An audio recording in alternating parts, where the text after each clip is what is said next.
ಒಂದು ಕಾಲದಲ್ಲಿ ಒಂದು ಸುಂದರವಾದ ಕೊಳ ಇತ್ತು.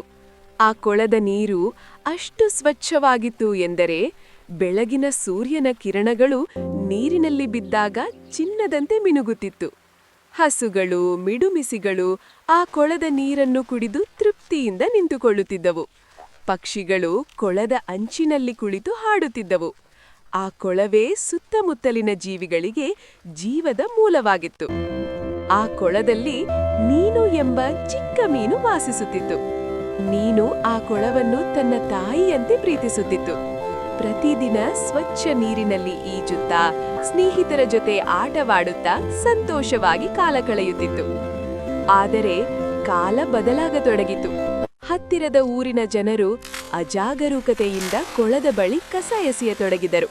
ಪ್ಲಾಸ್ಟಿಕ್ ಚೀಲಗಳು, ಹಳೆಯ ಬಾಟಲುಗಳು, ಆಹಾರದ ತ್ಯಾಜ್ಯ ಎಲ್ಲವೂ ಕೊಳಕ್ಕೆ ಸೇರತೊಡಗಿತು. ನಿಧಾನವಾಗಿ ನೀರಿನ ಬಣ್ಣ ಬದಲಾಯಿತು. ದುರ್ವಾಸನೆ ಹರಡಿತು. ಹಸುಗಳು ನೀರು ಕುಡಿಯುವುದನ್ನು ನಿಲ್ಲಿಸಿಬಿಟ್ಟವು. ಮಿಡುಮಿಸಿಗಳು ಬೇರೆ ಕಡೆ ಹೋಗಿಬಿಟ್ಟವು. ನೀನು ಉಸಿರಾಡಲು ಕಷ್ಟಪಡತೊಡಗಿತು. ಅದರ ಕಣ್ಣುಗಳಲ್ಲಿ ಭಯ ಮತ್ತು ದುಃಖ ತುಂಬಿತು. ಇದು ನನ್ನ ಮನೆ, ನಾನು ಇದನ್ನು ಹೀಗೆ ನಾಶವಾಗಲು ಬಿಡಲಾರೆ ಎಂದು ಮನಸ್ಸಿನಲ್ಲಿ ನಿರ್ಧರಿಸಿತು. ಪ್ರತಿದಿನ ಬೆಳಗ್ಗೆ ನೀನು ಚಿಕ್ಕ ಚಿಕ್ಕ ಕಸಗಳನ್ನು ತನ್ನ ಬಾಯಿಯಿಂದ ತೆಗೆದು ಒಂದ ಕಡೆ ಸೇರಿಸತೊಡಗಿತು. ಕೆಲವೊಮ್ಮೆ ದಣಿವು ಬಂತು, ಕೆಲವೊಮ್ಮೆ ನಿರಾಸೆಯೂ ಬಂತು. ಆದರೂ ಅದು ನಿಲ್ಲಲಿಲ್ಲ. ನೀನಿನ ಪರಿಶ್ರಮ ನೋಡಿ ಇತರೆ ಮೀನುಗಳು ಸಹಾಯಕ್ಕೆ ಬಂದವು.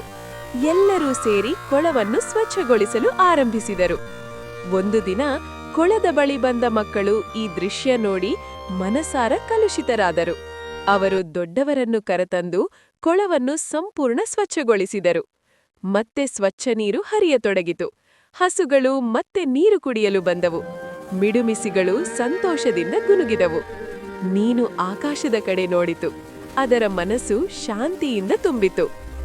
ಪಾಠ: ಮನುಷ್ಯನ ಅಜಾಗರತೆ ಪ್ರಕೃತಿಗೆ ನೋವು ತರುತ್ತದೆ. ಆದರೆ ಕಾಳಜಿ ಮತ್ತು ಪರಿಶ್ರಮ ಇದ್ದರೆ ಪ್ರಕೃತಿಯನ್ನು ಮತ್ತೆ ಜೀವಂತಗೊಳಿಸಬಹುದು.